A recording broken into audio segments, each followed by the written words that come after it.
समाहिता। पाप किससे नहीं होता? संसार में कोई संत, कोई साधु, कोई गुरु, कोई महात्मा, कोई व्यक्ति, कोई बेटा, कोई बेटी, कोई जवान, कोई बूढ़ा एक बार आकर के देखे हमने पाप नहीं किया। एक कोई आकर के देखे हमने पाप नहीं किया।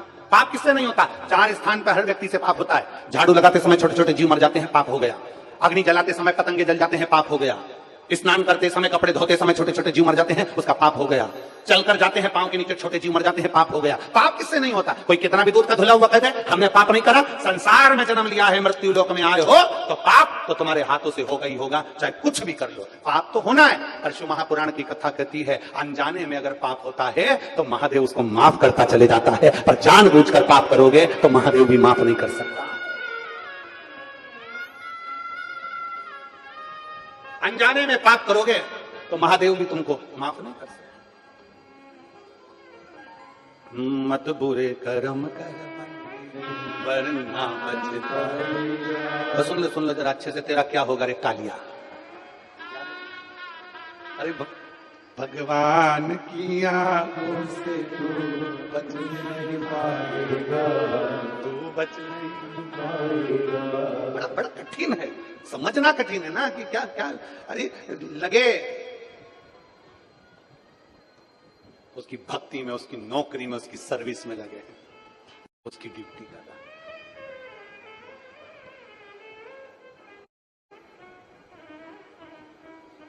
कभी कभी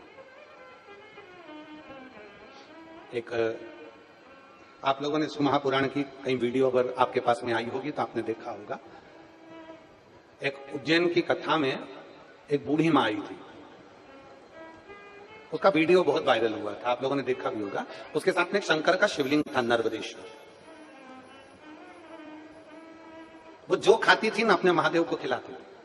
अगर आप लोगों ने वीडियो देखा होगा तो उसमें बूढ़ी माँ का देखा होगा, त्रिपुंड लगाई हुई थी और जमीन पर बैठी है, पत्तल में भोजन रखा, पहले महादेव को खिला रही है फिर रखती।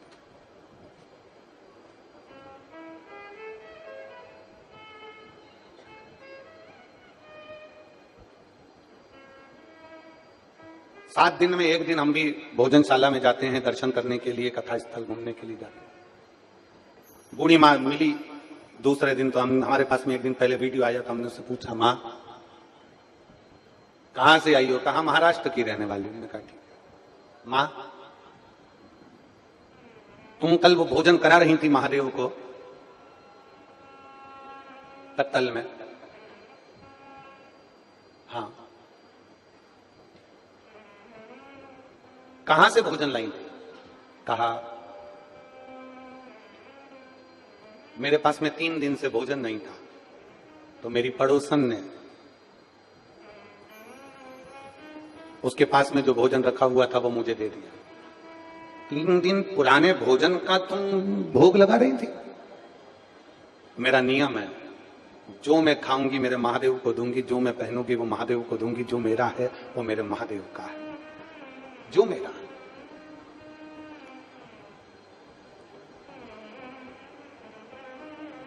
जो मेरा है वो मेरे महादेव का।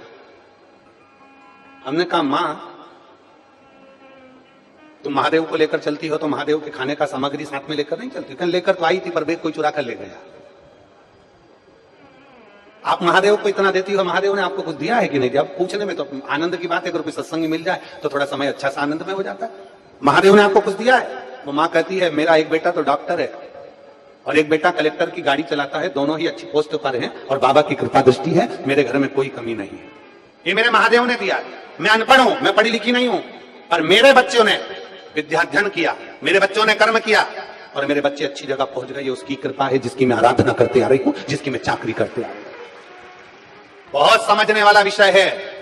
तुम्हारे घर में संपदा ज्यादा हो, धन वैभव ज्यादा हो, सत्ता ज्यादा हो, चाहे तुम्हारी कुर्सी पद प्रतिष्ठा कितनी भी बड़ी हो, चाहे तुम अच्छी अच्छी औहदे पर बैठे हो, चाहे तुम मिनिस्टर, चाहे तुम कलेक्टर, चाहे तुम जो पद पर विराजमान हो, चाहे तुम्हारे पास में जो पद जो प्रतिष्ठा है, पर सबसे बड़ी प्रतिष्ठा और पद जब होता है जब तुम्हारी खुद की औलाद तुम्हारे कहने पर चले, तो समझ लेना कि तुम्हारा पद बड़ा है।